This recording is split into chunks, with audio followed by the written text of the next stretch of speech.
guys, welcome back to the course. So in this video we are going to be looking at the admin section and overview of the admin section. Alright, so we are on the student section. So what we're going to do here is to navigate to the admin section. So I'm going to go to localhost results checker, and of course I'm going to type admin. Okay, so I'm going to type admin, and this is the admin's login screen. So what I'm going to do here is I'm going to quickly enter my admin password to login. So username is admin, and of course the password, I'm going to enter the password. Okay, so I'm going to click on login. I'm going to click on login. I'm going to click on login. So give it some time to load and log us in. Okay.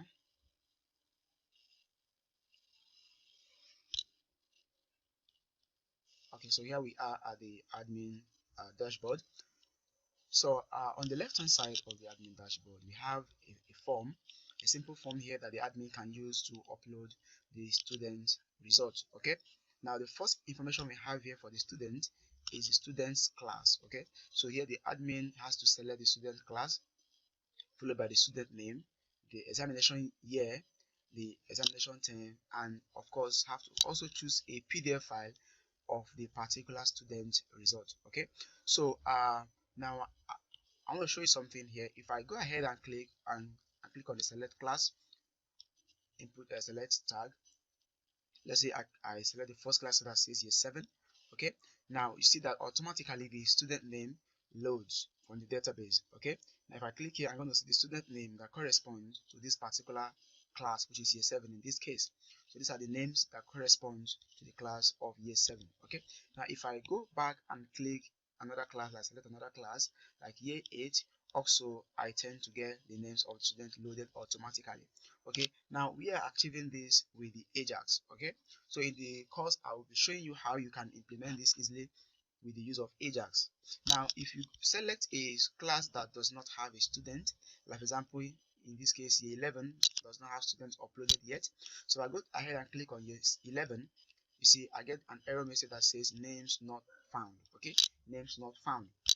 All right, so now also another thing I want to point out here is that we also have another kind of check that we added uh, in the input tag of the HTML form. For that is the file input tag where the admin has to select the file PDF file of the user. So we here are only allowing the admin to select PDF file. Okay, the admin cannot select any other file that is not a PDF file in this particular section here. So before we come back to uploading the results, I want to quickly jump to the menu section of the admin dashboard. So let's see some of the things that the menu section can do. Now first of all, the first menu here is the dashboard. Okay, so this menu here, if you click on it, it takes you back to the dashboard. Okay, now the next one below it is view pin request. The view pin request link. Now this particular link contains all the pins that the students may have requested to check their result. So I'm going to go ahead and click on this link for us to see what we have there. Okay, so we are on the view pin request page. Okay, now as you can see on the URL we have view-pins.php. Okay, now first of all we are fetching all the pins from the database that the students have requested from the school. Now we have the serial number ranging from 1 to the last person in the system that has requested for a pin. In this case is 22. Now if I go scroll back up again, now I'm having the pin. So in this particular header, here we have the pin, we have the date issued, we have the expiry date, we have the use by. Now remember, we are setting this pin to expire at the end of the term from the day that the user started using it. So every user, every student, once you purchase the pin for a particular term, let's say first, second, or third term in the school, you are allowed to use that pin throughout the term. Once that particular term expires, that pin, once the particular term is over, the pin expires automatically and will no longer be usable.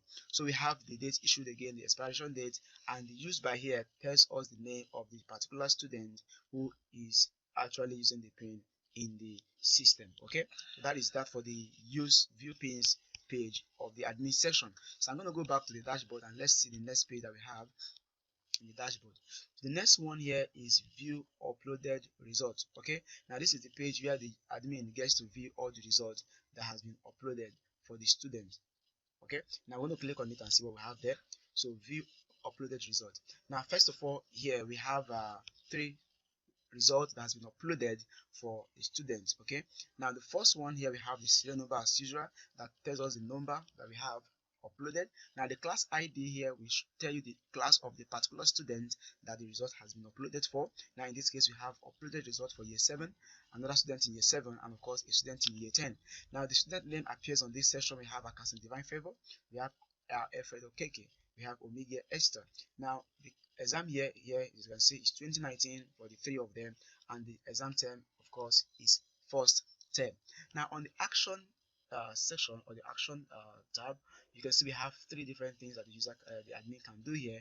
The first is delete, the second is view, and of course the last is download. Okay, so now the delete button, once clicked by the admin, we delete the particular student results from the database. Okay, now the view, we view the result of the students, and of course the download button downloads the result to the system. Okay, now I need to also point out something before I click on these buttons, that if you are on a mobile device, the view button and the download button tends to do the same thing, and that's because most mobile phones in general does not have or do not have a PDF viewer enabled available in the browser. Okay, so the view and the download button will do the same thing. In fact, they both download the result in a mobile device. Okay, now I'm going to first of all go to I'm going to click on view for this particular student, Alfredo Keke. I'm going to click on view to view the result. Okay, so let's go ahead and click on view.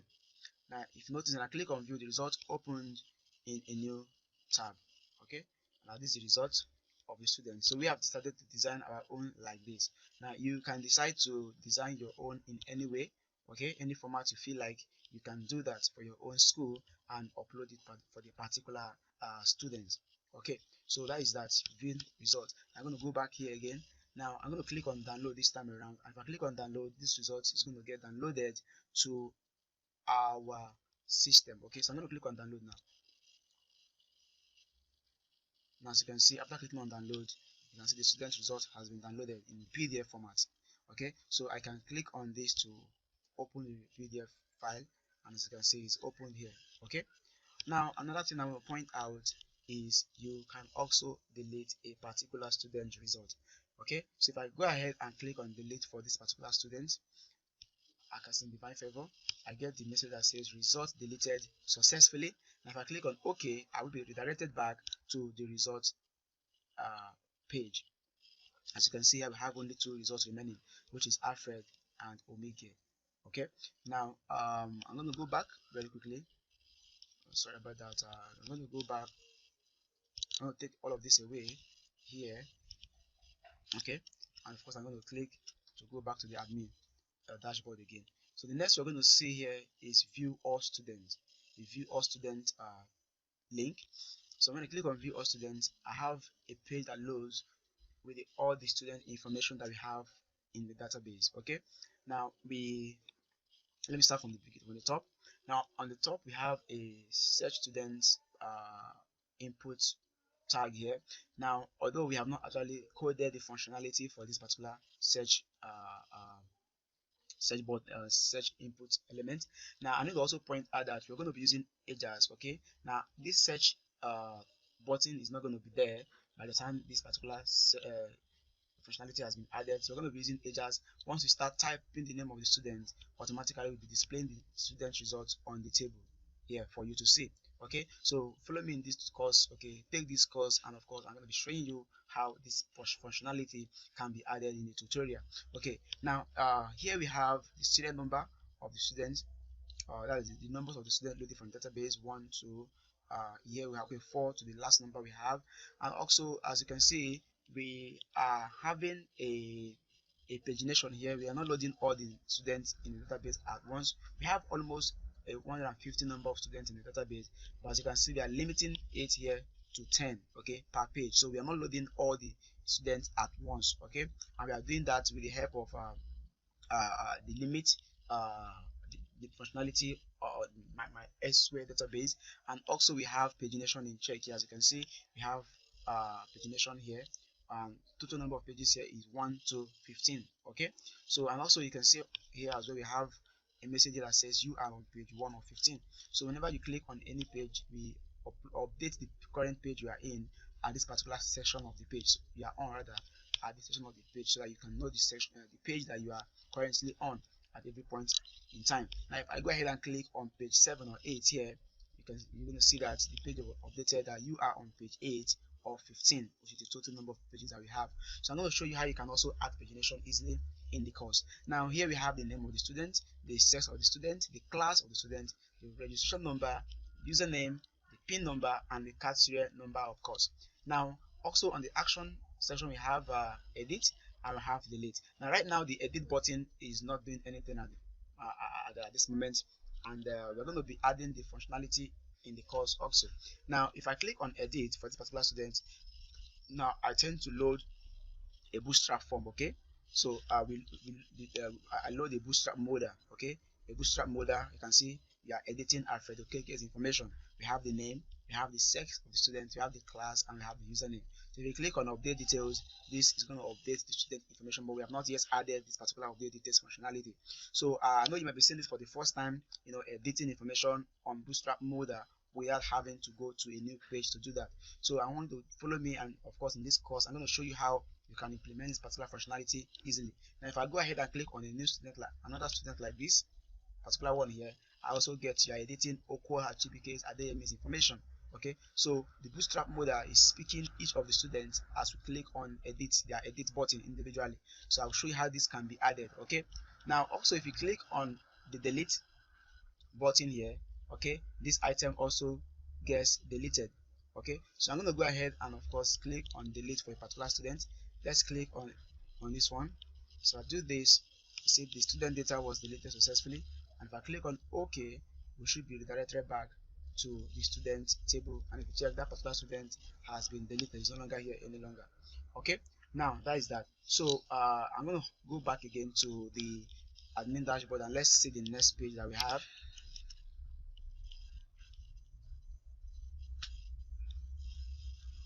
Alright, so the next page here is the generate pins page. You're going to click on it very quickly, and as you can see here, we have a small form here that says has a heading of generate pin, and of course a placeholder here that says enter number of pins to generate. Okay, and the maximum number you can generate at a go we have here is 100.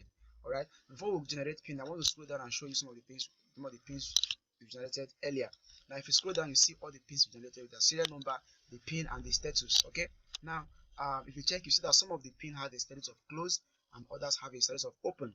Okay, now the ones that have a status of open are the pins that the user have not yet used. Okay, that no student has used. The pin is not allocated to any student at all in the system at the moment. Okay, now any pin that the students have purchased from the school and have used it for the first time, once you purchase a pin and you use it for the first time on your account, automatically the status of the pin becomes closed. Okay, changes to close, and that pin is tied only to that particular student, and no other student in the system will be able to use that particular pin. Okay, so that is that. Now I'm going to go ahead and generate pins, but before we do that, I'm going to show you that we have some validation in check for the generate pin page. Now if I click on generate pin without entering any value here, I'm going to get an error that says please enter the number of pins to generate. Okay, now if I try to generate, maybe enter 0 as well, you can see 0 is not recognized. You see that.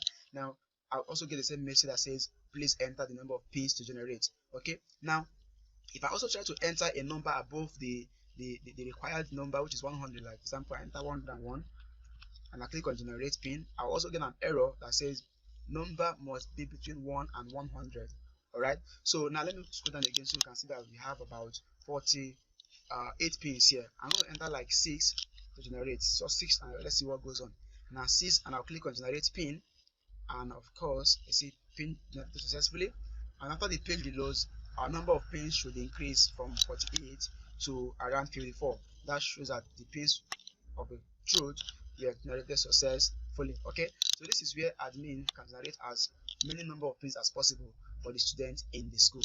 Okay, so let's quickly go back to the dashboard again, and let's try uploading the student result this time around. So I'm going to click on a student class again. Okay, let's upload result for probably students in year 9. Now once the class is selected, it just again loads the student's name automatically without page refresh. So I'm going to scroll down, and of course I'm going to probably select maybe this Chuku Emeka, and I'm going to select the examination year 2019. I will select the term, which is first term, and I will choose the student result. Okay, I will click on choose file to select the result for that particular student. So clicking on choose file opens up my system.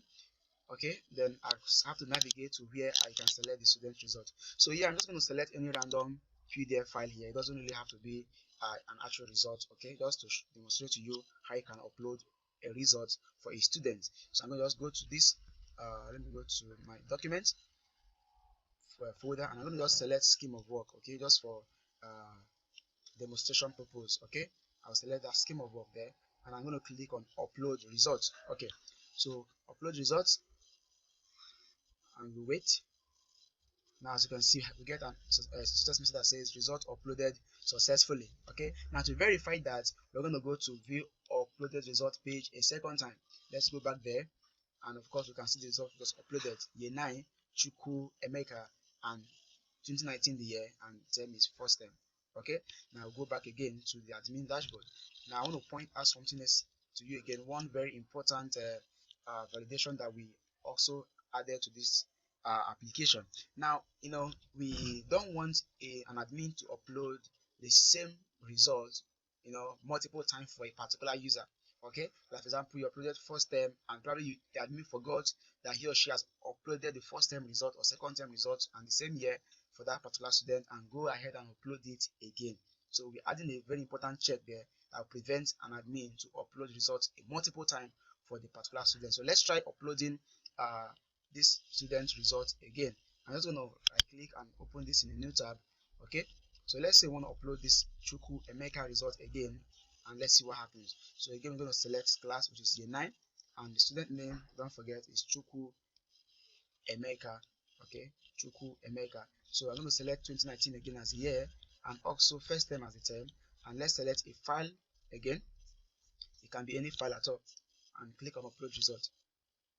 So when this happens, we get an error. Result has already been uploaded for first term 2019. Okay, now if you click on view uploaded result, you should see that that result was never uploaded a second time. So this is a very important check for an application like this. Okay, now we're going to go back again to the admin dashboard, and of course this is the complete tour of the admin dashboard. Okay, so I want to urge you to take this particular course. Okay, join me in this course, and I promise you you're going to learn a whole lot of things, and this application can also be deployed to or online. Okay, for any type of school, whether primary school, secondary school, even tertiary institutions can use this particular application. So thank you once again for watching, and of course I will see you in the course.